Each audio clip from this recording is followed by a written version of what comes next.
ضروره انسان ما باید رفتارشون رو بدونیم، جای کارشون رو بدونیم. ما همسایه باید اخیش تباری دوره یکون بهتره. برای چی گفتم بهتره؟ برای همین بهتره که همه جانبه دستگیرید میکنه همسایه ها. که مردم آدم هر خیلی شدن یا دیگرش حرمت احترام نمیکنن، ایمانداری ابدانشون نصف شده، چشم دیدن یا دیگر ندارن، نسبت یا دیگر نفرت دارن. من همسایه من این خیلی همسایه مونده که این نطقود همسایه باید همسایه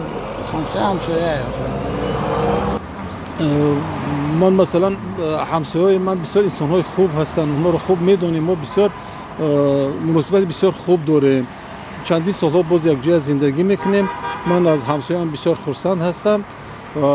البته برای امنیت یکدیگری تلفن‌های یکدیگر را دانستن در کار، دانستن در کار که فرزندهامون، نبیره‌هامون در کجا میخوانند، در کدام سطح کار هستند. بسیار وقت لازم میشود که از یکدیگر التماس میکنیم، باور کردن در کار به همسایه پیش از همه، باور کردن در کار با آنها.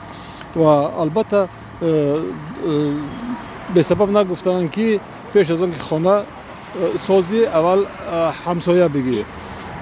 اگر ما ندانیم که در گرد و اطراف ما چگونه آدم‌ها، چگونه عائله‌ها زندگی میکنند، این میتواند که به حیات شخصی ما یا که به خود عائله ما خطر داشته باشد. همسایه‌ها مثال نقض میشن، گنده میشن، کدومشون در کجا کار میکنن.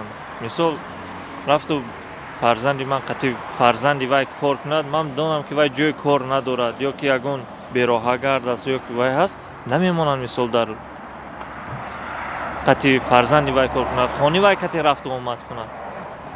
از خش تباری دور دیده همسایه نزدیک بسیارتر چه نه که همه با کار همین بیشتر که بند هستیم. همسایه را فقط همین یگم اید ایام و یگم وای شود معرکه شود میبینیم. خیلی هر روز ما نمیبرویم نمیشینیم رفت آمد همسایگی مهمانداری نمیکنیم.